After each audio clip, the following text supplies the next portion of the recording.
Hi friends, எல்லாருக்கும் வணக்கம். இன்றைக்கி நம்ம வீடியோவில் பார்த்திங்கன்னா கோவக்காவை வச்சுட்டு கோவக்காய் மிளகு காரக்குழம்பு தாங்க பண்ண போகிறோம். ரொம்ப டேஸ்ட்டாக இருக்கும். கண்டிப்பாக ஒரு டைம் ட்ரை பண்ணி பாருங்கள். கோவக்காவில் காரக்குழம்பு ரொம்ப நல்லாயிருக்கும். இதுவரையும் நம்ம பொரியல் செஞ்சு சாப்பிட்ருப்போம். அப்படி இல்லைன்னா பார்த்திங்கன்னா குருமா மாதிரி செஞ்சு சாப்பிட்ருப்போம். இன்றைக்கி வந்து நம்ம காரக்குழம்பு தாங்க வைக்க போகிறோம். வாங்க எப்படி பண்ணுறதுன்னு பார்க்கலாம். ஸ்டவ் ஆன் பண்ணிவிட்டு ஒரு கடாயை வச்சுக்கலாங்க. இதில் அரை ஸ்பூன் மல்லி, அரை ஸ்பூன் மிளகு, அரை ஸ்பூன் ஜீரகம் சேர்த்துட்டு நல்லா வறுத்து தனியாக எடுத்து வச்சுக்கலாம். அடுப்பை வந்து சிம்மில் வச்சுட்டு நல்லா வறுத்தெடுத்து வச்சுக்கலாங்க.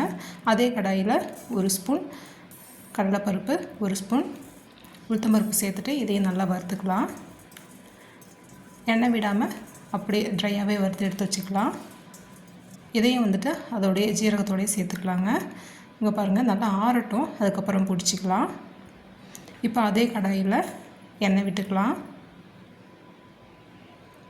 நம்ம காரக்குழம்பு எப்பயும் எப்படி செய்வோமோ அதே மாதிரி எண்ணெய் விட்டுக்கலாங்க. ஒரு 3 ஸ்பூன் அளவுக்கு எண்ணெய் விட்டுக்கலாம். இதில் நம்ம கட் பண்ணி வச்சுருக்க கோவக்காய் சேர்த்துக்கலாம். இந்த மாதிரி நீட்டமாக கட் பண்ணிக்கலாம். கோவக்காய் சீக்கிரமாக வதங்கி வர்றதுக்கு கொஞ்சமாக உப்பு சேர்த்து வதக்கிக்கலாங்க. உப்பு சேர்த்து வதக்கும் போது காய் பார்த்திங்கன்னா சீக்கிரமாகவே நல்லா வெந்து வந்துடும். நல்லா இந்த எண்ணெயிலே கோவக்காய் பார்த்திங்கன்னா நல்லா சுருண்டு வதங்கி வரணும். அடுப்பை சிம்மில் வச்சுட்டு ஒரு மூடி போட்டு வச்சிடலாங்க. இந்த காய் வேகிறதுக்குள்ளே நம்ம வறுத்து வச்சுருக்க மசாலாவை நல்லா பொடிச்சிட்டு வந்துடலாம். தண்ணி ஊற்றாமல் அப்படியே பவுடராகவே பிடிச்சிக்கலாங்க. பாருங்கள், இந்த மாதிரி நல்லா நைஸாக பிடிச்சிக்கலாம். இது ஒரு பக்கமாக இருக்கட்டும்.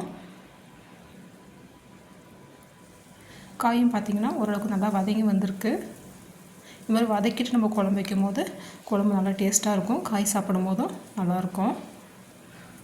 இந்த அளவுக்கு வதங்கினா போதும். ஒரு தட்டுக்கு மாற்றிக்கலாம்.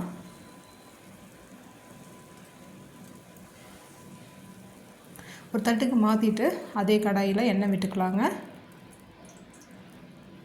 ஒரு 2 ஸ்பூன் அளவுக்கு எண்ணெய் விட்டுக்கலாம். இதோட அரை ஸ்பூன் கடுகு சேர்த்துக்கலாம். அரை ஸ்பூன் ஜீரகம், ஒரு 1/4 ஸ்பூன் அளவுக்கு வெந்தயம் சேர்த்துக்கலாம். சேர்த்துட்டு இதோட வெங்காயம் சேர்த்துக்கலாங்க. சின்ன வெங்காயம் ஒரு 100 கிராம் அளவுக்கு சின்ன வெங்காயம் கட் பண்ணிட்டு வச்சுருக்கேன். அதையும் சேர்த்துக்கலாம். இதோட ஒரு கொத்து கருவேப்பிலை சேர்த்துக்கலாம். ஒரு 10 பல் அளவுக்கு பூண்டு உரித்து வச்சுருக்கேன். அதையும் சேர்த்துக்கலாம்.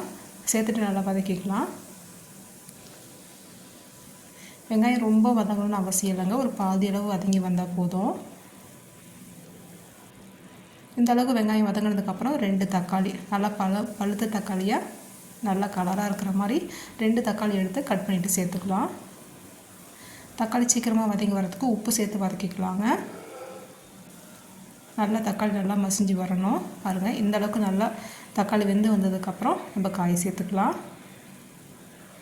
பாருங்கள், வதக்கி வச்சுருக்க காய் சேர்த்துக்கலாம். கோவக்காய் சேர்த்துக்கலாம். நல்லா கலந்து விட்டுக்கலாம். இந்த டைமில் நம்ம மசாலா சேர்த்துக்கலாங்க. மஞ்சத்தூள், குழம்பு மிளகாத்தூள், வீட்டிலே அரைச்ச குழம்பு மிளகாத்தூள் ஒரு 1.5 ஸ்பூன் அளவுக்கு நான் சேர்த்துக்கிறேன். நம்ம காரத்துக்கு தகுந்த மாதிரி நம்ம மிளகாத்தூள் சேர்த்துக்கலாம். சேர்த்துட்டு நல்லா கலந்து விட்டுக்கலாம். இப்போ இதோட நம்ம அரைச்சி வச்சுருக்க மசாலா பொடியும் சேர்த்துக்கலாங்க. இந்த பொடி இந்த மாதிரி வறுத்துட்டு நம்ம சேர்க்கும் போது குழம்பு பார்த்திங்கன்னா ரொம்ப டேஸ்ட்டாக இருக்கும். நல்லா கலந்து விட்டுக்கலாம். இந்த மாதிரி கலந்து விட்டுட்டு தண்ணி சேர்த்துக்கலாங்க. ஒரு 2 கப் அளவுக்கு தண்ணி சேர்த்துட்டு திரும்பவும் காய் வந்துட்டு நம்ம வேக வச்சுக்கலாம்.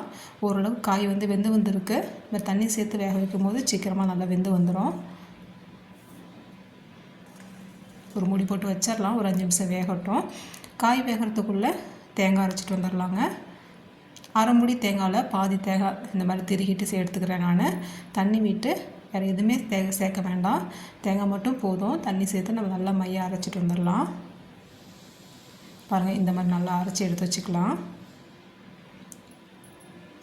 காயும் பார்த்திங்கன்னா நல்லா வெந்து வந்திருக்கு. நல்லா எண்ணெய் பிரிஞ்சு இந்த மாதிரி நல்லா எண்ணெய் பிரிஞ்சு வரணும். இப்போ இந்த டைமில் நம்ம அரைச்சி வச்சுருக்க தேங்காய் விழுதையும் சேர்த்துக்கலாம். ஒரு நெல்லிக்காய் சைஸில் புளி வந்து ஊறச்சி வச்சுருக்கேன். அதையும் கரைச்சிட்டு சேர்த்துக்கலாங்க. கொஞ்சமாக புளி சேர்த்தா போதும். நல்லா கலந்து விட்டுக்கலாம்.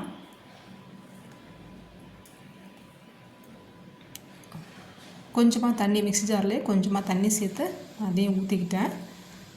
குழம்பு நல்லா கொதிஞ்சு நல்லா திக்காகி வரணும்.